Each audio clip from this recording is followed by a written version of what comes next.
Okay, I want to back up and just pick up where we left off last time, and then I'm going to spend some time getting you ready for today's and Thursday's exercise. So we talked about back-end IA and front-end IA, and this is the first big mental model I want to introduce you to. I'll tell you about this idea of mental model. And if you remember, here's a screen, right? Behind the screen is what? What's behind the screen? Information. Information, right? And what's on the other side of the screen? You. You, right? And the screen is this mediator. So everything happens that we do happens here on the screen. But what we're really concerned about in this class is what goes on behind the screen, what goes on back here so that we can make the right kind of screen. And so what I've said is there's a front-end IA and there's a back-end IA. It's all information architecture, all the way from the information base all the way to the user's brain. That's all about information architecture. But my feeling is you get a lot of this stuff in the rest of your program. You get almost none of this stuff in the rest of your program. So I'm going to focus in on this stuff, and I'm going to make sure that you guys have a really solid idea of what goes on back here so that you can complete the entire cycle, so that you're not just looking at the screen the way the user looks at it. In fact, I want you to look at the screen as if you're looking at it from behind, as if that screen is a projector. And I'm over here, and I'm projecting onto that screen. That's the idea. That's the mental model I want you to have of what you do when you put together information systems.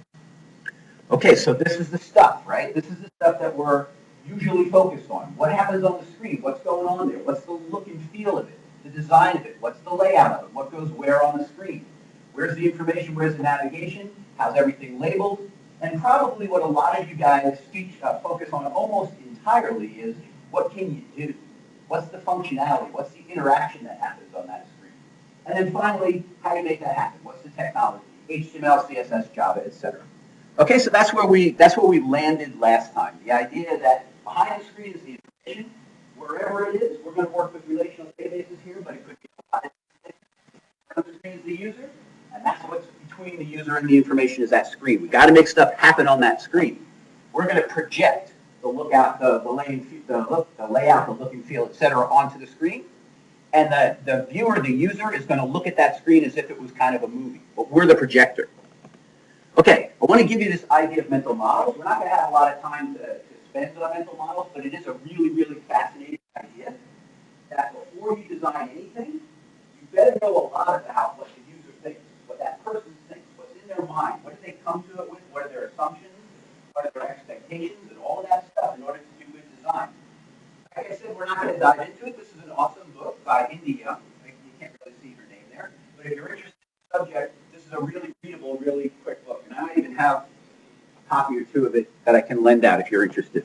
Anyway, awesome concept. Here's the mental models I want to give you today. The idea of an information system.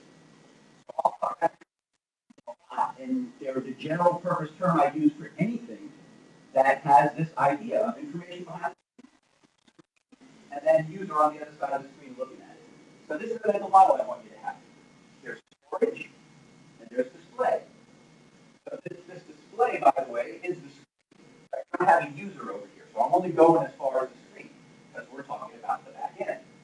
So in the storage, I've modeled it here. I've imaged it sort of as a database, right? It's almost always a database, but I want you to understand that though we're using databases, it's not the only place that stuff is stored. So in this storage, I'll call an info base, not a database, to distinguish it clearly from the database, a particular implementation of the info base. The information also is this idea of a model. What did we come up with that says how our information works, how it's structured? What kinds of information do we have? How are items of that information organized? And what are our assumptions about what each kind of information contains? So we're going to dive lots into this throughout the whole class. There's a program management system. And the management system is there to interact between the people who run this system and the data of the system. And there's a display system. The display system is responsible for extracting stuff out of the storage system, out of this area over here, and pushing it out onto the screen. Here's the screen over here. We have all sorts of different delivery places. We can deliver to the web, obviously. We can deliver to mobile. And we can deliver like wherever else. And so how I want you to think about this screen about is that it's really anything. Right? We have the idea of, it's cartesian. Your model. Okay, remember that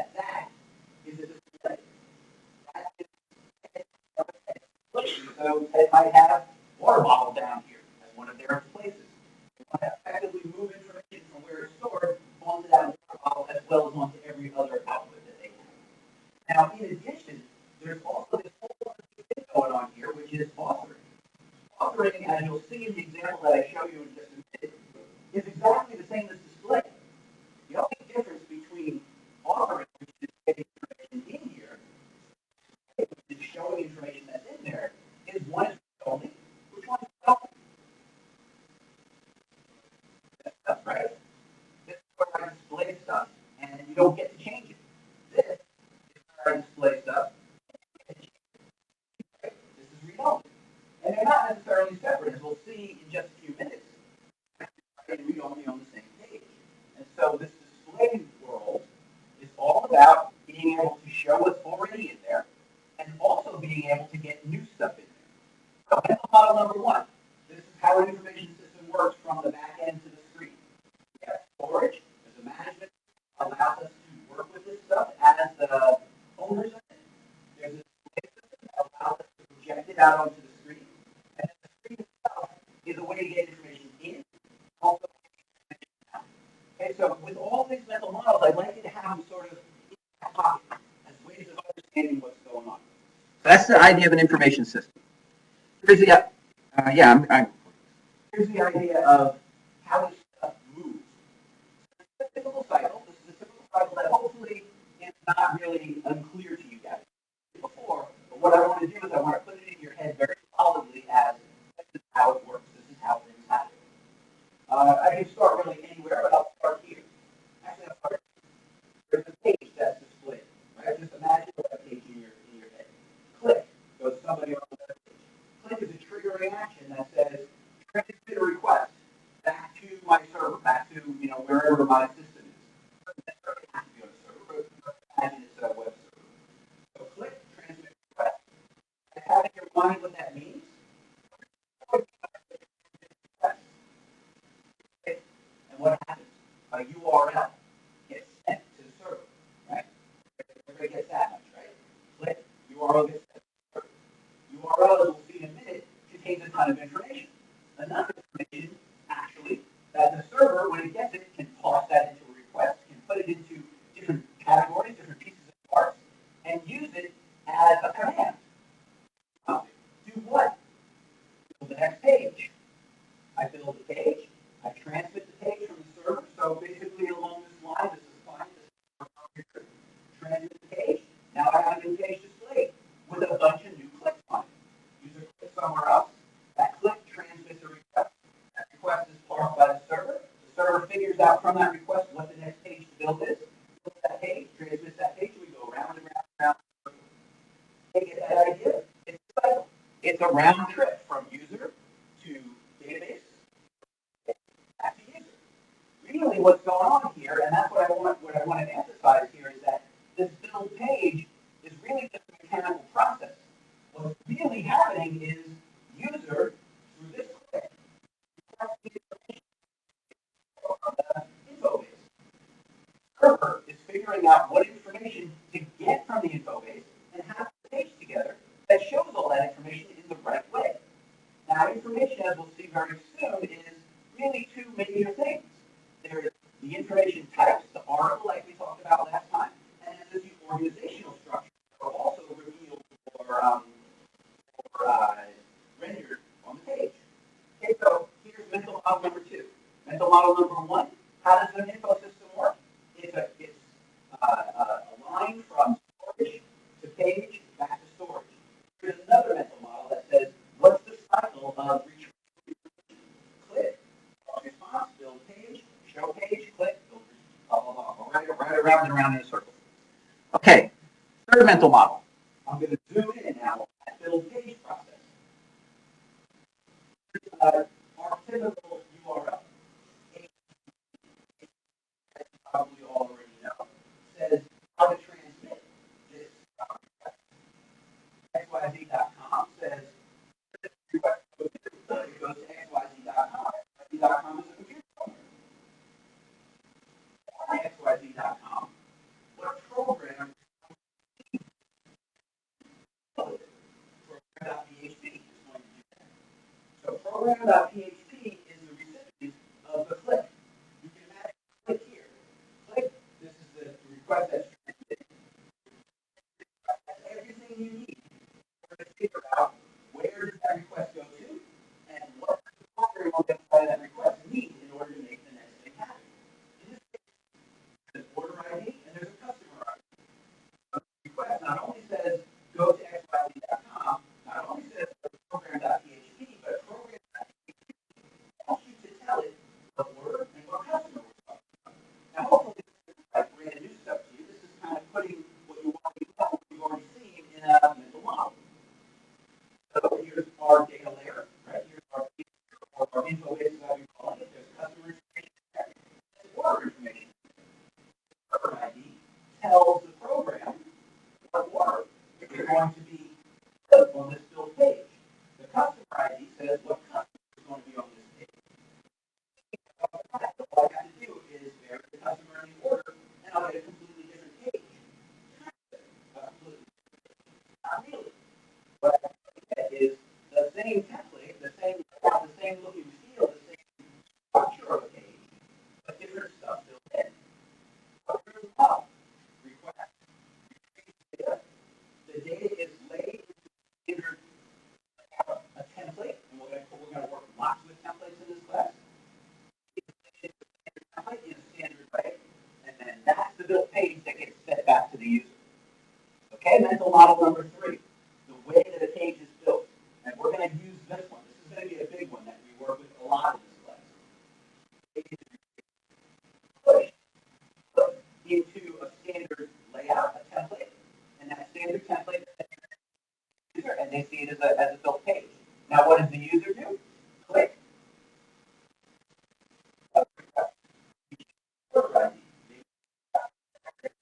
I have a new page. Or we can go to a completely new program. Maybe those two programs PHP, which doesn't. The idea? Those are the 3 mental models that we're going to work with. Okay, now I'm in a position to start talking to you about how this is going to happen. First, we're going to reverse engineer those mental models that I just gave you. We're going to start from a build page. We're going to set that build page into this template by saying which parts of the page are responsible for which kinds of information. We're going to then further decompose the entire page into parts. There's going to be a content area, and that content area has different pieces of information that are displayed. There's going to be a nav area, and that nav area has a certain way that we display the organization of the information. Here's the item of information on the page. Here's the item of information on the page. Here's the organization of information on the page. What we're trying to do is go from this build page to an analysis of how exactly is that page constructed. This is a technique that you can start using anytime. What I'd really love to see you guys come out of this class with is this idea. I don't look at it the way the end user looks at it. I look at it the way the architect looks at it. How does the architect look at this room? The architect does not look at this room as a classroom. The architect looks at this room as something that somebody built with a ton of design decisions that went into it. And when we have these units right here, all right, what's going on with these? There's some building structure. Take the building structure into account. Well, we could try to highlight it in this case. That's the design decision they made. So we're trying to come up with the same thing, but not about building structures, about information structures. How did the designers of this site decide to put this all together? So we get this analysis right here. The next thing we're going to do is we're going to turn it into a data model. Somehow, all the information that fills this page has to be stored somewhere and retrieved. We're going to reverse engineer the storage of that information that it took to build that page. The final piece of the puzzle is now we have our database, and we're going to re-engineer this build page to, instead of being a page, being a template of that page. So we're literally going to take the build page and turn it around and make it into a template that can build any page that has a similar look and feel and layout. Okay, that's part 1 of the class, reverse engineering. This is the way that I think you can learn this method very quickly, very easily in just a few weeks. Part number 2, forward engineer. So we get past this idea of learning what the methodology is, and now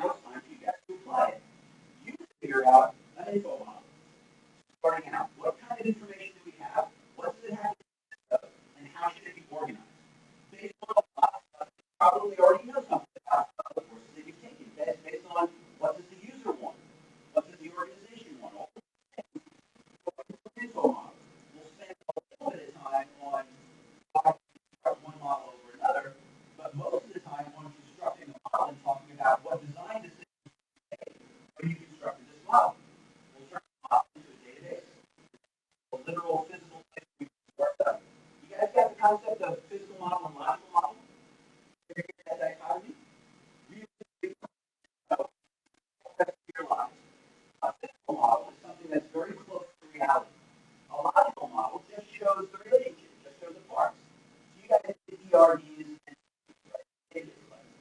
TRD is logical relative to the schema, which is physical. The schema is logical relative to the actual internal structure of the database for storage. It's more physical. Then we get to the file system and the actual structure of the files on the hard drive. That's even more physical.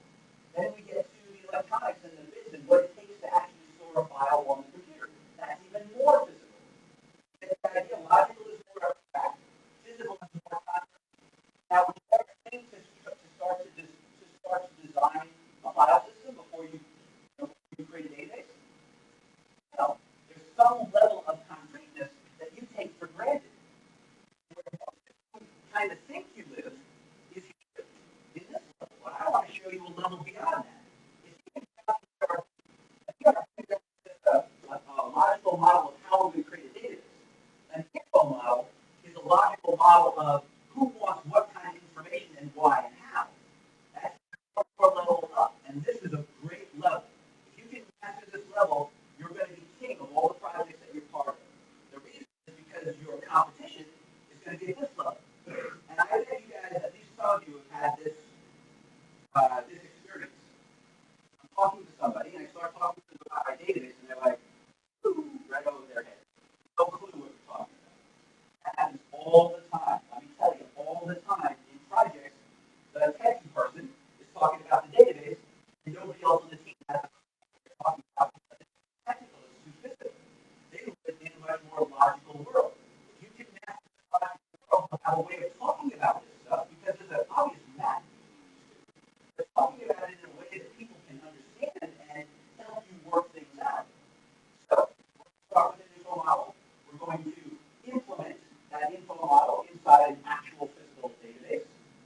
And we're going to create an idea of presentation. This is what we're doing here. Exactly what sorts of tabs, exactly what sorts of pages do I need in order to appropriately expose the info model to my users?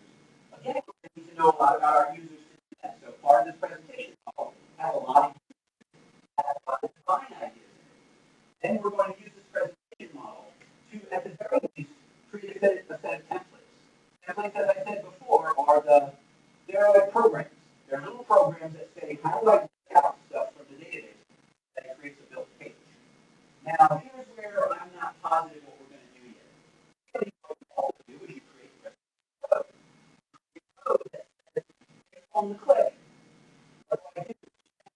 Which query do I make against the database in order to get information out and put it on this built page? This requires very, very sophisticated programming. You gotta write your PHP code or your JSP code or your ASP code or whatever you write in order to make this happen. What you told me last time was that some of you have experience with this, but the majority of you don't. So this is a question mark still. I'm going to wait a couple of weeks to decide whether in our program engineering exercise you're actually going to write this code, or whether I'm just going to say, we'll assume that code's written and you do everything around it.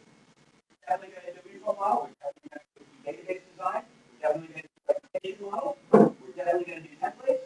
We may or may not do presentation code. Or maybe not optional. And what happens is a page is built. So you're going to construct a system.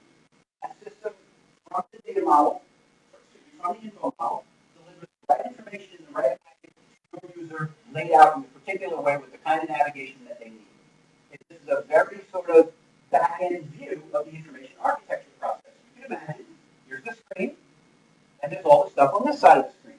So once again, we're focusing on the back of the screen, the guts, the back end that makes all of these sophisticated websites. Okay, I think that's that for that. Okay, question. Have any sense to you guys? All